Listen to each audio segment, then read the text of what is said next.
My dearest table, it's me, your darling wife, Chair. Boy, have we missed you down here.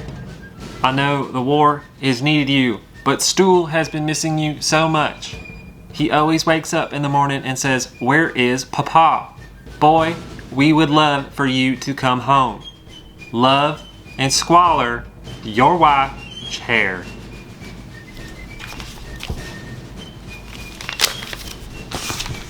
My dearest Chair, I should begin this letter by saying that I was shipped the game by Fred, so take everything I write here with a grain of salt. The war's been really hard. London has been fighting... Wait, London? What's that? Wait, London? I thought you said this was a civil war. Oh yes, it's the very civil war. That says a very civil whist. Oh. What's this game about? The English Revolution? Oh, so not the Civil War. Do we know anything about the English Revolution? No, yeah. The U.S. education system did not do that one. Sorry, no.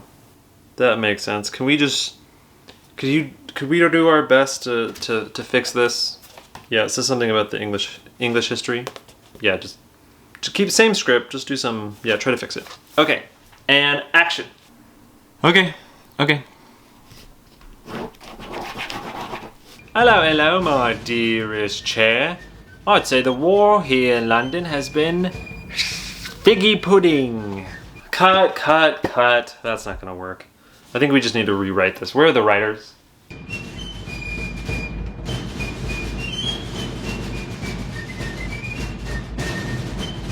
Hey, welcome to Taylor's Trick Taking Table. I am Taylor, and this is such a special day on the channel. We are covering, as you saw in the intro, A Very Civil Whist by Fred Serval. None other than wargaming extraordinaire Fred Serval. That name might sound familiar because not only has Fred designed other war games like Red Flag over Paris, but also has Homo Ludens, the wonderful YouTube channel, and is kind of just well-versed in all things wargaming. In fact, as you can see here, this was the UK War and Strategy Board Gaming Convention. So this is the hook, if you haven't found out by how many times I've said the word wargaming, it's a wargaming mixed with trick-taking, and there's lots of tracks, lots of pushing and pulling. It's 2 players. There is trick-taking for sure, but also powers and events and tracks and back and forth and kind of tug of war. So I am not an expert on wargaming. That would be Fred. I am more of an expert on trick-taking. So as you can tell in the title, Whist. We covered Gongor Whist, so there's other, types of Whist. This will have trick-taking elements in it, a lot amount of trick-taking, and so this video is going to be from that lens. So if you want a critique on maybe the history of it all, which again, if you watch the intro, I have no clue what the history is. That is going to be a different take. Also, the wargaming part is going to be a little bit of a different take. I did play this with a friend who is well-versed in wargaming, and so I'm going to try to include some of those thoughts, but definitely this is going to be more trick-taking focused. So, with that said, let's go to the table, and with one more thing said before we go, take this with a grain of salt. I also said that in the intro. Fred has been so kind. We've been chatting, and he sent me this copy. So everything I say, nice or otherwise, take it with a grain of salt. Totally amazing person that I have the privilege to be in the same space with. So, let's go to the table.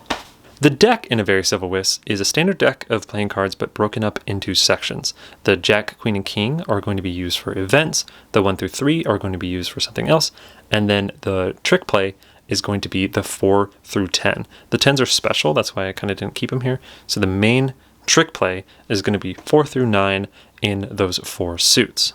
Here we are partially setting up A Very Civil Whist. So you're going to put the 4 through 9, those are the trick-taking cards, up here. They're called action cards. There's a slot for them. You're going to put the board down. We're going to add to the board a little bit later. The event deck is going to be made up of the Jack, Queen, and King of all the 4 suits. It's called a knave in this deck. So you're going to shuffle that, put that on the event.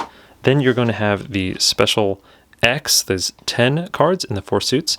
Those are going to be used later. I'm just going to kind of put them off to the side for now. And then finally, you're going to get the 1 through 3 of the 4 suits in the deck, shuffle those, and then this is the leader casualty deck, which is going to go down here.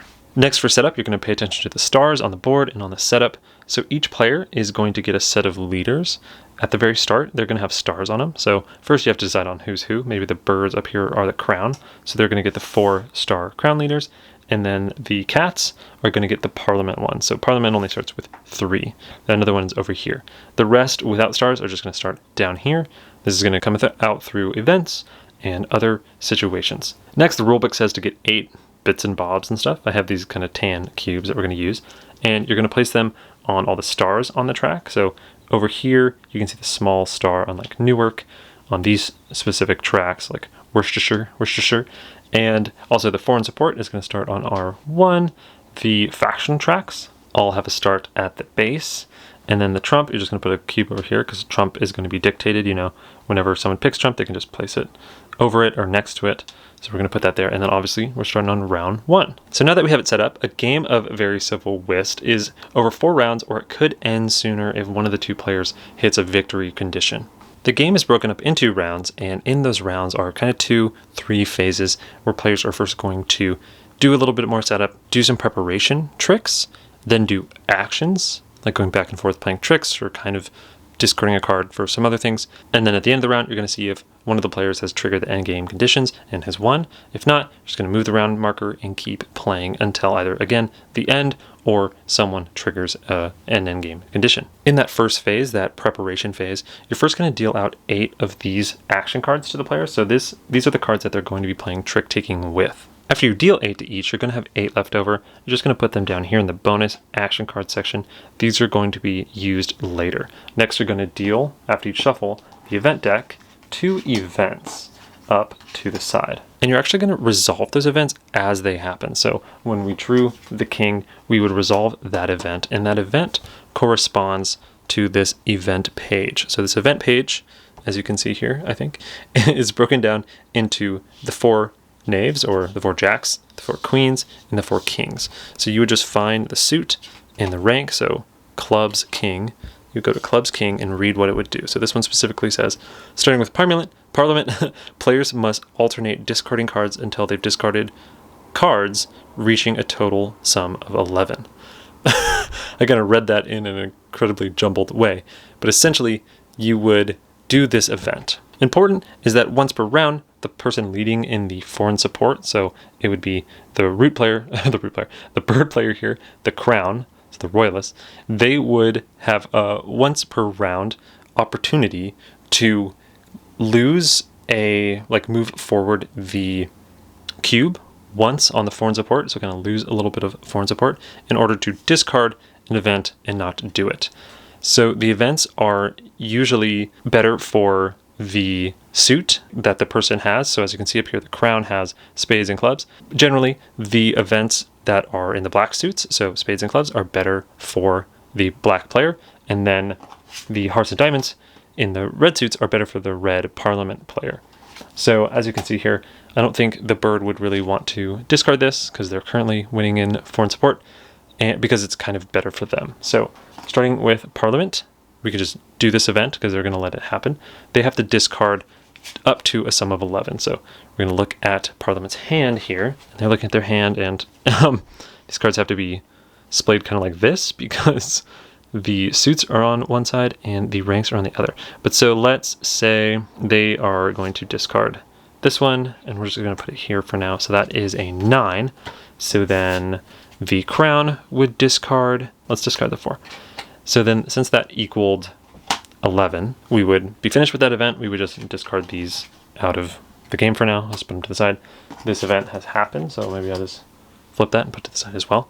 And that could have been more cards. So like, let's say the Parliament player discards 4, the crown player discards 4, so that's only 8, so it still needs to happen again. So then the parliament would have to discard again. I think the math of it all just makes it so the parliament just has to either discard more cards or higher cards than the crown player. So then again, we have to go to the second event. So this is the Queen of Hearts. We're going to look at the Queen of Hearts. This says, for the planning phase, preparation, the parliament gets to draw 2 and decide which one to reveal. And maybe this is too strong, so the crown player is going to axe that out and move the support toward the parliament player just because they thought that was too good. So then you flip and you reveal the next one, because even though you can kind of veto that as the player in foreign support, once per preparation phase, you still redraw a new one and activate that one. So now it's the Queen of Diamonds. And the Queen of Diamonds just says that Lady Hutchinson asset is now available to Parliament. So you're going to look for the Lady Hutchinson event that is up here, this little asset here, Hutchinson. You can flip it and it'll say what it does. So let's maybe zoom in. You can kind of see what it does. It says that you can redraw 1 leader death trek, which is going to be helpful for later. Let's just put that there. That is the Parliaments now. So then we would discard this. So now that we have done most of this first phase, the last thing to do is the player leading in foreign support now decides trump. So what was interesting was this player up here, the crown player, I guess they really didn't like that event because they essentially gave foreign support over to the parliament, which now allowed the parliament to choose trump. So parliament is going to look at their hand. They have a fair amount of clubs. Maybe they just say clubs is trump. So they'll just move that on there. So that is the end of kind of the first half of the preparation phase. Now players are going to do 4 planning tricks. How the planning tricks works is you're going to look back over here at the 8 cards left over. You're going to draw 2 of them, put them face up, and then the player winning in foreign support, which is super important, is going to lead to the trick, and it is must follow. So let's say they play a 6 of hearts. So when it comes to the crown, they have to follow suit hearts. They have a 9 and they have a 4. So what's interesting is the winner of the trick is going to choose which one of these goes into their hand. So the crown player, if they didn't care, they could play this, but they notice that this is trump, so they do care. They're going to play this card. So since they won, the winner picks whichever card they want, goes into their hand. The loser gets the other one to go into their hand, and then these get discarded. Now the winner of the trick, who was the crown, is going to lead into the next trick into the next 2 cards. So again, you're going to flip 2 cards, and I keep knocking over the player over here. But so, yeah, you're going to flip 2 cards and do another prep phase. So then this player, maybe they lead with a 4 of hearts. And what's interesting is, like, let's say, because this person just got into hearts, let's say they didn't have a heart here. It is still trump. So they could, if they really cared about winning this, they could play a trump and win. So it's still trump, highest the trump wins. If no trump, highest the let's it wins. But it was must fall, so they have to play this. They are winning, so they're going to take maybe this one. This goes in there.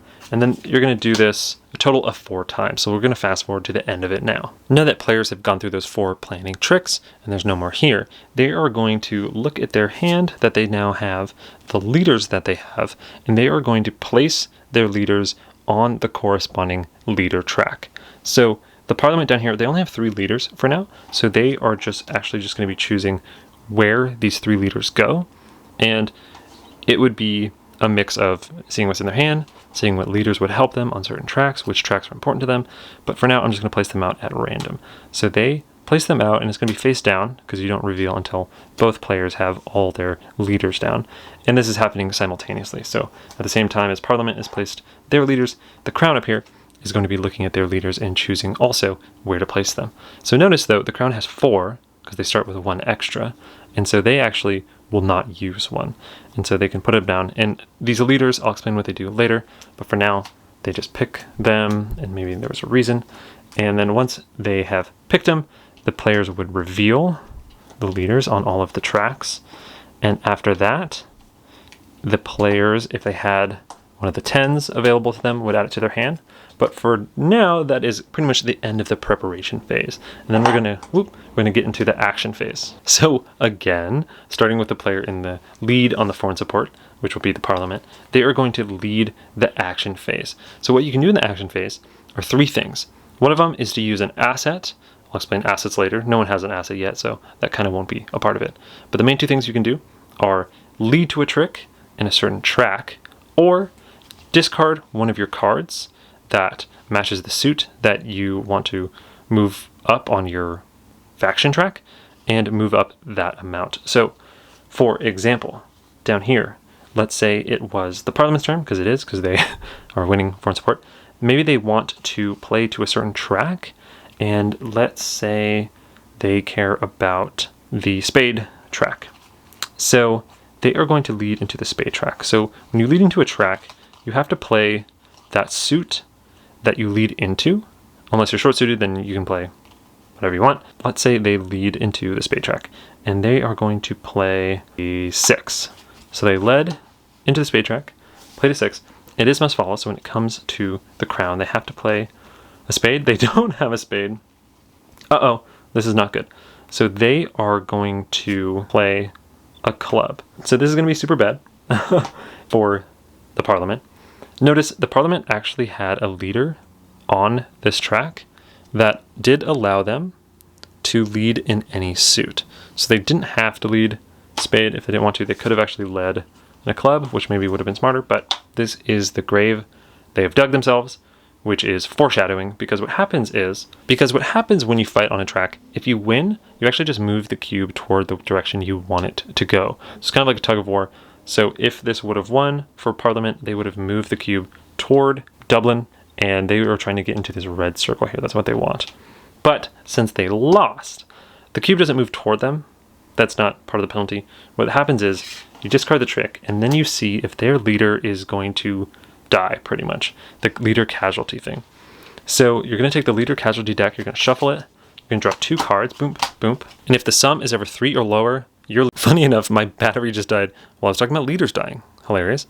So back to the leader casualty. If you flip 2 cards, and if they are a sum total of 3 or lower, your leader dies. It is 1 through 3. So if this actually would have just been this, a 4, that would have lived. But sadly, it was a 2 and 1. But if you remember, they got Hutchinson, which lets them redraw 1 leader death check. So maybe they're going to not use this 1 because it's pretty bad. They're going to shuffle the leader draw deck and flip, and they survive, thankfully, the wonderful, wonderful Hutchinson. After a leader death check, you just actually grab all the cards that were used, put them back in the deck, and shuffle. So after a player takes an action in the action phase, it's not like if they won, they go again. The action phase, you actually just go back and forth and back and forth. Since Parliament took an action, now it's the Crown's turn to take an action. And they could do the same thing. They could pick one of the tracks and lead to it. So maybe they pick the diamond track and lead into it. Their ability in the diamonds is plus 1.5 in the diamond suit. And the important thing with leaders is you only get that ability if you lead into the trick. So previously, when the Parliament player played into the spades, they could have played any suit because that's her leader ability. But let's say they don't have any spades. But let's say the Crown player would have led into the spades. The Parliament player can't play any suits because that's only active when they're the leader, not when they're the follower. So this ability that the Parliament has in the diamond suit doesn't trigger right now because they are following. So right now, this is not an 8, this is actually a 9.5 because of the Crown's ability here. Again, it is must follow. So Parliament has to play that diamond. So the winner was the Crown, and they are going to move 1 space closer on the diamond track. As you can tell, they are now in this black circle, which is important for the victory condition, which I'll explain in a little bit. Now it's Parliament's turn to do an action. They are a little nervous about the diamond stuff. So it says down here that they can actually play 2 cards under 7 if they are Cromwell. They don't have any diamonds, so now they can play their trump. So maybe they play the 4, and they play this 6. Those are 2 cards under 7, and they actually sum now to 10. The Parliament player has actually played a 10 in trump, which is pretty spicy and strong. And the Crown player is just going to fall suit with that 9, which is sadly below 10. So it's actually going to move back toward the other side for the Parliament player. Now that we've covered the track action by leading to a track and also some leader interactions, the other action you can do, obviously not the asset one, which we'll cover later, is you can move up on the factional track. And how you do that is, let's say the crown player didn't use their crown from earlier. You can spend one of this 2 suits and of a value equal to or higher than the one you're moving to be able to move up to the track. So for example, the crown player has a 9 in clubs.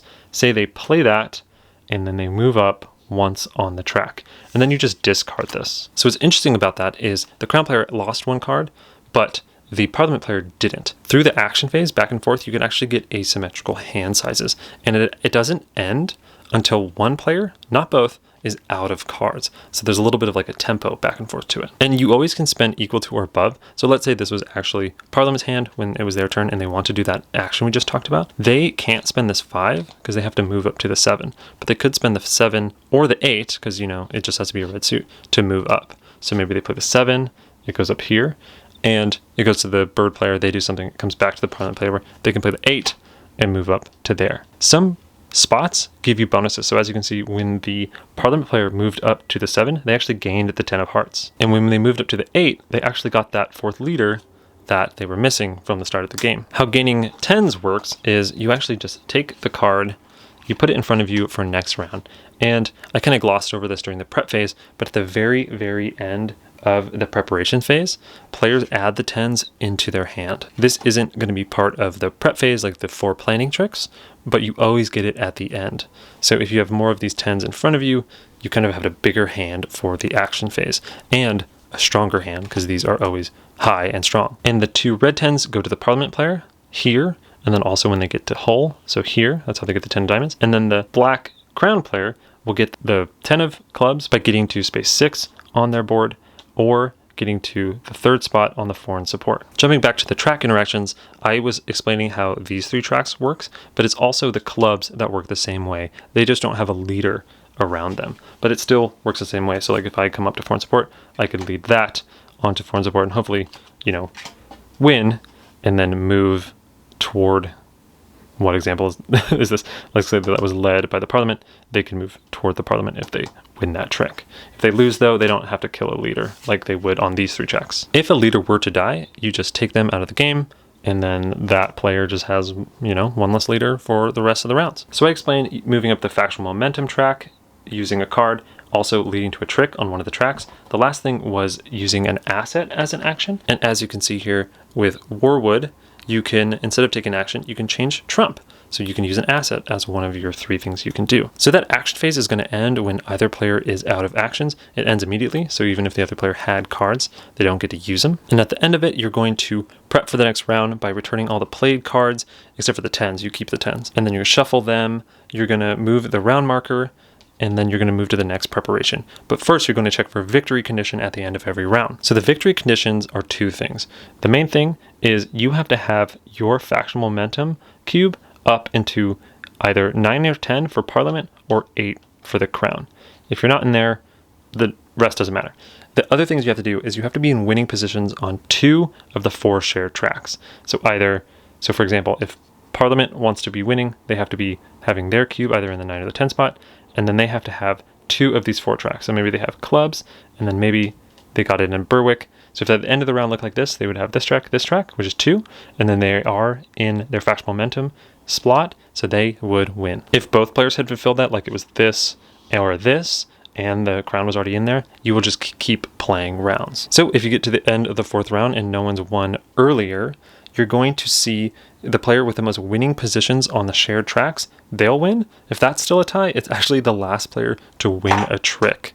They win the game. And so that's roughly how to play a very civil whist. Obviously, there's a bunch of more things like these 6 tiles here, which do actions. There's a whole deck of event cards and events that I didn't even cover, but that is a bit of, you know, the war game part of it is there's just, you know, more to explore, more to discover what your opponent can do, what's special about them, asymmetrical about them. But that is a general overview of how to play. So that is a very, very civil whist by Fred. And again, take this with a grain of salt. I want to start off with, what a gorgeous board. It is so cool. The graphic design on this is stellar. I haven't seen too much of what the full product is going to be. That is out for pre-order now, I believe. But this is gorgeous. And it's one of those things where I love this in movies or documentaries or something, where I experience a form of art and I want to research more about it. I want to learn, like, oh, how close was this? What was this character doing? And there were moments in this game, which I love. I don't really experience this often in board games, specifically as a medium. I found myself being like, you know, who's Hopton? What's Hopton's story? You know, it was cool to do that. I do that usually in like movies and documentaries, like I say. So it was really nice to have that kind of experience in this.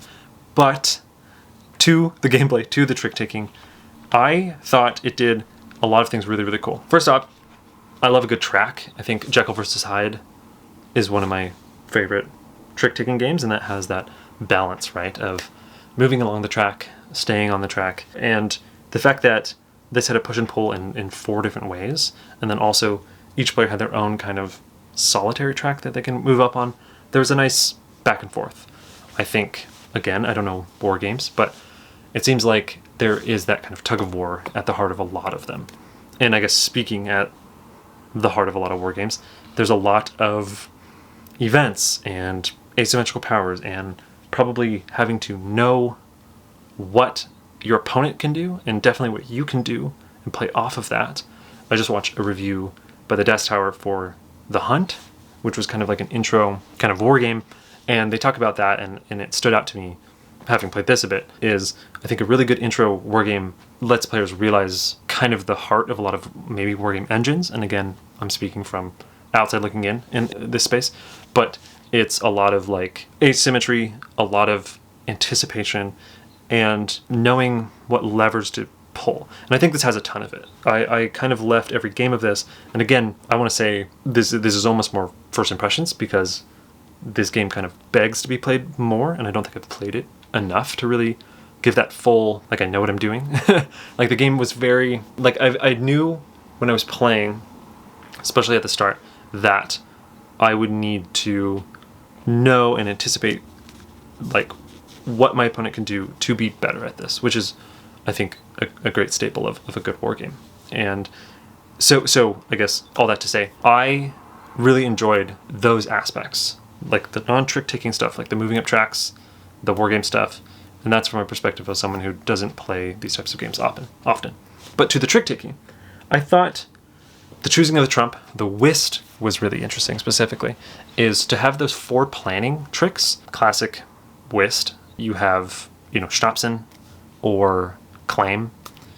Those games where the winner takes the revealed card, and then the loser kind of takes the face down one, and it's a mix of catch up in a way, because at least your opponent doesn't know what you have, but it's also random, and you kind of don't know whether to win or lose or what you're fighting for. So in a game like this one, where I think it values information, it values card counting, definitely, and planning and stuff like that, to see both of them was huge. And another huge thing, which I thought was so fascinating, was, unlike, again, Claim or Schnapsen, or those kind of whist games where you build your hand, or just whist, right? Classic whist. You build your hand, and then you play with that hand later. In this one, you put the card you just went into your hand. So there's a lot of cool moments where maybe you don't have too good of a hand, but during the planning phase, you can win a card, put it into your hand, and then use that part of the planning phase later. I think I might have shown that off in the playthrough, the how to play kind of, where you win the clubs, you put it in your hand, and the club says trump right now. It's cool that it's cool that trump is set for those planning tricks. I think they would be much less interesting without it. Also, the foreign support is such a knife's edge, where the person with the support chooses trump, leads first in the planning, leads first in the action phase. The tempo is crazy. I love that the different tracks have different feels. The 10s are hugely important, especially for the trick play, but also just moving up the Parliament track really strong. And getting that, if you're Parliament, getting that last, foreign support. I'm kind of just rambling because I think there is a lot to this game. The flow is simple, right? It's like, do an event, wipe an event if you want to, but pretty much do 2 events. Do the planning with Trump, play the actions, clean up for the next round. It's a pretty straightforward process, but there's a lot of small steps and a lot of nuances and a lot of little avenues you can go down in a way. It felt like every push and pull had meaning, had a purpose. Do I want to push my opponent to make them lose their 10s because the 10s are so strong? Or do I focus more on me getting a quick 10? Getting those 10s feels so good because in a game where, I'll get to this a little bit later, but there's sometimes a feel of you could just get a bad draw. The fact that you can get those 10s and have a more steady, reliable card in your hand was great. And it's also kind of fun that in a game where you want to feel asymmetric and you want to feel tied to what you can do, it was cool that the 2 suits were your own. The 2 black suits were good and the 2 red suits were good for Parliament, right? That also helped thematically just when the events came up. If you saw a red and you were Parliament, you're cool, I don't really know 100% what this is. Especially learning. This was great for learning where I was do I veto it? And I'm it's red. I'm red. It's probably good. So it helps kind of onboard. I feel this is really nice for onboarding into kind of a wargaming situation. And I keep thinking back to the Dice Tower review of The Hunt. I don't know why I keep saying this. I think it was a great one. I think Mike and Tom and I think it was Chris do a really great job of articulating how wargaming is daunting. And this one specifically, and like they said in The Hunt, what is this? A commercial for The Hunt? It's not. But they said so many things that just resonated with me in relation to this. And I think maybe just because I had recently played this. But the idea of, after having played this, being wow, this daunting genre is much less daunting, much more interesting. I remember I tried to play Twilight Struggle back in the day, just because, getting into board games and the classic thing, you go onto BGG and you are what are the top games? And they're Twilight Struggle. Mister, you just found board gaming. Why don't you play Twilight Struggle? I had a friend do that too, where they logged on and they're what's a good board game? And they're Gloomhaven. Your first game should be Gloomhaven. But I had that experience where I tried to play Twilight Struggle and it was wow, this does a million things. All the cards have events and there's all these interactions. This feels like an isolated version and almost tailor-made for me because it's trick-taking focus, or trick-taking heavy, right? So I was oh, even if I'm a little out of my element in the wargaming space, I'm grounded by this trick-taking spot. I said I played this with someone who is well-versed in wargames, and they noticed the events and the asymmetry and stuff, but they did just say it felt very more track-focused, which they said was more of maybe a Euro thing. So again, I don't know if this is full wargame mode and more just tracks to kind of represent a little bit of the tug of war. But I found it to be nice entry level. I do think this is maybe a next step trick taker, and there's definitely some involvement when you're learning the flow. And when I was teaching this to the people I played it with, there's then you do this, then you do this, then you do this. There's kind of a bolded list, kind of a ordered list of what you have to do. So I think it's an involved one, but once you get playing, the flow's clean, the flow's smooth. The first few games of it, you're going to be what does that event do? I have to read that. But I think there's not too many events, there's not too many of these assets and leaders. And after I think a few games, you're back into knowing what they do, knowing what you can do, and playing off of that, which is great. I thought that the trick play was slick. You get to build your hand, and then what was fun was you can kind of build your hand to either move up on the factional track, so just getting a high card in the suit you care about, or you built it up to go, fighting some situations for the tracks. I liked the trick play overall. It did feel sometimes a little rich get richer, because if you get dealt a good hand, and then that good hand just leads it to where you're winning more of the prep planning phase. You just get a better hand. Like, I played a game of this once where I was the Parliament. So the Crown, they had the foreign support, and they got flipped out 2 events that were good for them. And I was like, okay. And then they set Trump, and they had a lot of the Trump because they had foreign support. They won all the planning phases. They got a bunch of their tricks. They would win all of the tracks, and I didn't have high enough cards to move up on my track. So then they were winning the stuff, and my leader got killed. And I feel like there can just be luck in this game where you just get an avalanche of it, and you're just like, oof, you know? But that said, I think there are some ways to mitigate it. Sometimes it's just rough, though, is if you can just get like a bad hand and the planning phase just keeps going bad for you and it gets oof. I don't know if I would have preferred, because the action phase kind of goes back and forth.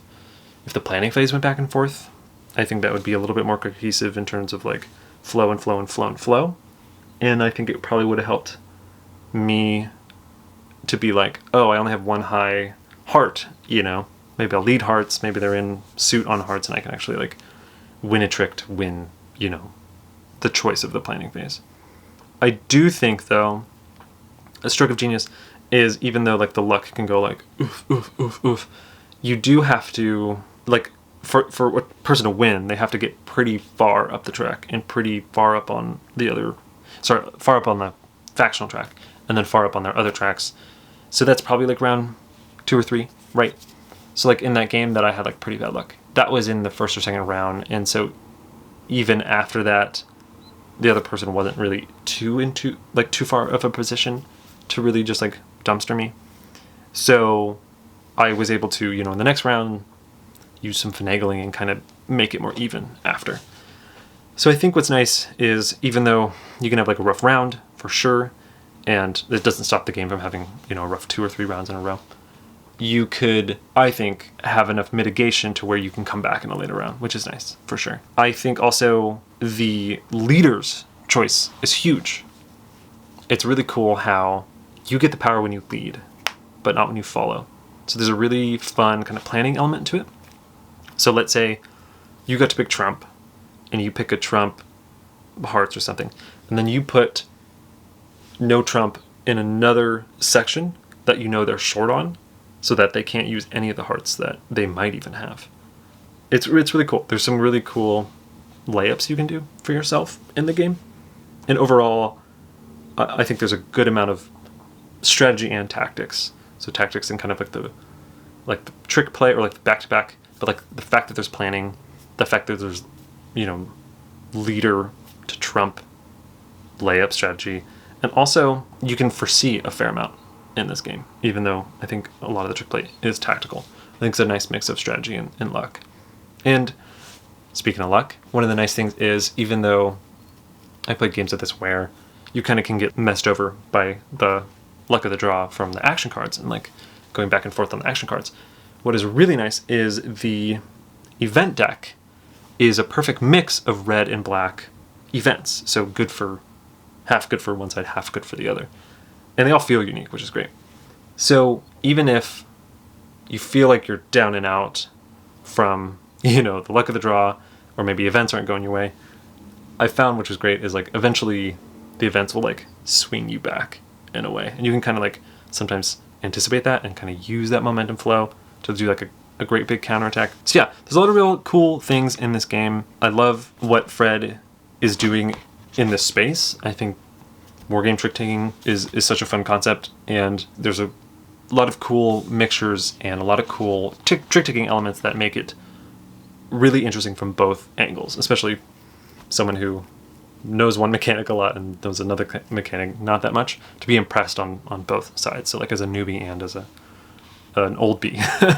Anyway, that is a very civil Wisp, and I am my throat, I can barely talk anymore. But overall, a great time. Definitely check this out. And I don't know Just as a side note, this is the first time I've played like a really cool production of like a print and play. Usually I print and cut them out and put them in sleeves and do all that type of stuff. But what was really rad was this came with, as you can see, maybe you can see, the bottom line here was all of the tiny leader squares and asset squares. So I just had to cut those out, and they're made of like, you know, this nice cardboard and stuff. So really it was just these 2 sheets and a deck of cards. And you have so much game in that. Was really, really impressive. So, whew! Hats off to Fred. This was a wonderful, wonderful time. There you go. Thanks so much for watching, and definitely check out Homo Ludens. I think Fred is killing it in the space, and I'm so excited to see what happens next. Thanks so much for watching. Bye!